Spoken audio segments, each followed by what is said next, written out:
you, I was kind of forced into this. I just wanted to relax during my summer. But like, I thought my mom was only signing up my brother, but turns out she thought differently.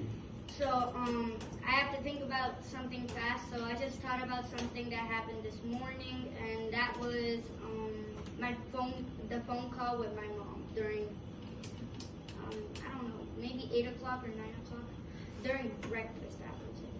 So I just wanted to get served my breakfast normally, but the phone got differently. So yeah, it started ringing very loudly, and my mom had to pick it up because, yeah, she just needed to listen. And it turns out it was the doctor, and they wanted to confirm that she was going to come to her appointment tomorrow, but she is one of those people who likes to get the last word. So every time the doctor said, bye, okay, see you tomorrow, she's like, oh, all right, bye. Yeah, so that happened for like about 2 minutes, and yeah, very embarrassing.